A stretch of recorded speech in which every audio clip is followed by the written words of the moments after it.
Thank you very much. Uh, Excellencies, honorable guests, ladies and gentlemen. It's a pleasure and a privilege for me to speak at this August gathering where we have scholars from all over the region, and it's a pleasure for me to share the stage with them. I think this is a very good initiative by the Center for Global and Strategic Studies because this is a very important organization, and it is always good to have scholars get together because that gives us we are basically the practitioners of this field, and it gives us the right perspective and the right guidance of how we should move forward and what are the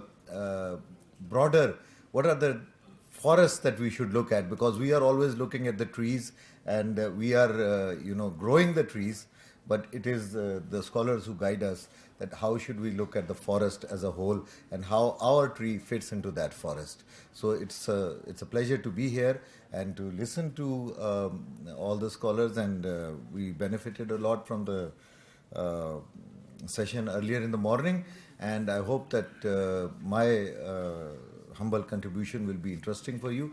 Basically, Pakistan is a new member of Shanghai Cooperation Organization.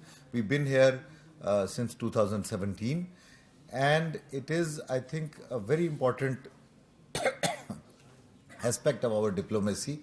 So, events like this give us an opportunity to tell the general public and the scholar community in Pakistan of the potential of this particular organization. For me, it's a very, personally, a very interesting experience because as the lady was telling that I've been doing this and that, so I'm not, unlike these scholars, I'm not focused on one particular region or one particular area, and that's the way we diplomats usually work. But it also gave me an opportunity to compare between the different regional and international organizations and SCO. And this is a very interesting experience in that respect. SCO has some very unique characteristics, which I will try to bring out and we can discuss also, which leads to the great potential of this organization. And so I'll begin with my written speech now, and I look forward to interacting with you. In today's ever-changing and globalized world, multilateral forums like SCO are essential to share experiences and coordinate policies and actions to promote peace, stability, development, and prosperity. Since its establishment in nearly 2 decades ago, the SCO has matured into a pivotal organization for dealing with issues of regional peace and development. SCO significance can be gauged from the fact that it caters for 42% of the world population, approximately 3.2 billion people. And the region has a GDP of US dollar 16.2 trillion, which is about 25% of the global GDP. And it has a total trade of US dollar 5,130 billion, so about 5 trillion. Since SCO's inception, about 1,400 documents have been adopted. And these have covered various areas including political diplomatic spheres, security and stability, trade and economics, investment, development of cultural and humanitarian connections, science and technology, food security. All sorts of areas have been covered in SCO. It has about 24 ministerial forums and more than 100 expert working groups which discuss cooperation in these different areas in every year. So every year there are about 24 opportunities for the ministers of these countries to meet their respective colleagues. In Qingdao Summit last year, June, 23 documents were adopted by the heads of state, which set the future direction for cooperation among member states in a wide range of areas. The cardinal principles of SCO are mutual trust, mutual benefit, equality, consultations, respect for cultural diversity, and the pursuit of common goals of development. And this is what we term as the Shanghai spirit. The Shanghai spirit is the main sort of spirit of this organization, which actually makes it a unique organization, because there are other organizations in the world which we see, and some of them are dominated by one main player, and some of them don't treat all their members equally. Some of them give a prescription to their members and to the other countries with which they interact. But this organization, because of Shanghai spirit, it forms a unique model for regional development, for regional cooperation. It's also important to emphasize that SCO is not directed against any other country. So, unlike some other regional and international organizations, it does not have a standing army. It does not have any principles which are directed or focused on countering any other country. It is an open and inclusive organization, and this also makes it unique. There is no there is cooperation in the military sphere, like there is cooperation in other spheres, but this cooperation is not directed against any other state. The potential offered by SCO is now being widely recognized by the international community, and this is evident by the fact that there are a number of countries which are applying for observer status, which are applying for membership, and which are applying for a dialogue partner status. There are three different levels. Basically, the full members are, as you know, there are 8 members, and then we have 4 dialogue partner, 4 observer states, who 2 of whom are represented here, and we also share our cooperative models with them. They are also invited to the Council of Heads of Government, in the Council of Heads of State, and then we have 8 dialogue partners. Pakistan realized the importance of SCO early on. So we were the first country to apply for a full membership, being an observer. And this happened in 2010. Since 2005, we are an observer in this organization. And since 2010, we applied for membership. The process started somewhere around 2015, and it completed in 2017. And now we have participated in 2 heads of government meeting and 1 heads of state meeting. We participated in Sochi, Russia, which was the Council of Heads of Government. We participated in Qingdao Summit, the Council of Heads of State, and then we participated in the Dushanbe Heads of Government meeting. The new government of Pakistan, led by Mr. Prime Minister Imran Khan, is focused on using the foreign policy and Pakistan's foreign relations for the development of the country. These are these are very much in tune with the principles and the ideals of SCO. Prime Minister Imran Khan has also promoted a foreign policy which stands erect and which looks with confidence, looks to the world and explains our perspective with confidence. And that is also something which SCO promotes, that all states have an equal right to development, have an equal right to have their own strategy and their own perspective. And they, just because a state is powerful or is economically richer, doesn't mean that it can impose its will on another state. So, and the second thing, the development model, as I already mentioned, that SCO has the greatest potential for being a catalyst to regional development in the region that we are living in. It also affords an important channel to underscore our interest in regional peace, stability and development, and our support for regional cooperation. Since our membership, Pakistan has been actively participating in all SCO events, including the summits and the Council of Heads of Government and the Council of Foreign Ministers.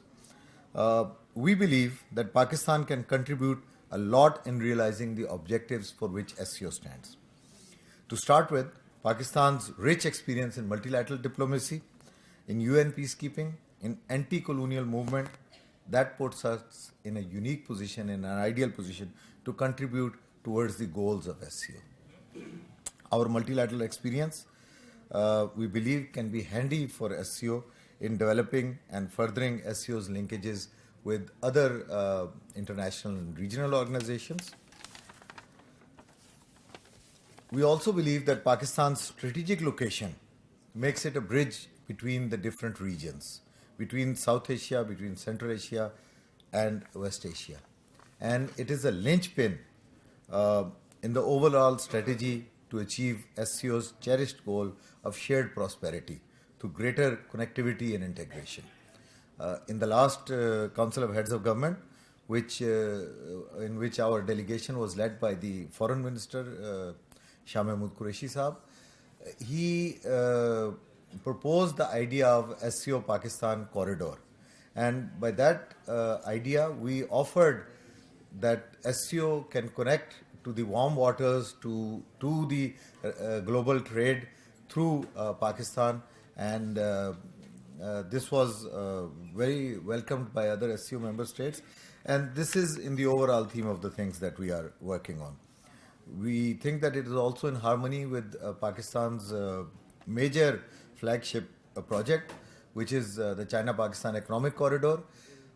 SCO member countries are all located on the old Silk Road, in the ancient Silk Road, and they are, with one notable exception, they are all supportive of Belt and Road Initiative of China, and they are all part of the Belt and Road Initiative. So we think that CPEC can not only provide prosperity and development for Pakistan and for China's western region, but also to the rest of SCO countries. Pakistan and China are open to extending CPEC's connectivity to other neighboring countries. SCO can provide that platform to launch this network and provide impetus to the rapid economic growth and social development across our region and broader global economy. We look forward to welcoming our partners in SCO to join hands with us on CPEC-related projects and realize the dream of Pakistan SCO trade, transit, and energy corridor to usher into a new era of prosperity and economic development for all of us. We think that these projects should not be viewed through myopic geopolitical angles, and they should be looked in through the prism of common development of the region. And that is, with that in mind, we are trying to ensure that our bilateral tensions in the region, they do not affect the development of SCO. So with that in mind, we are going to SCO with a positive attitude.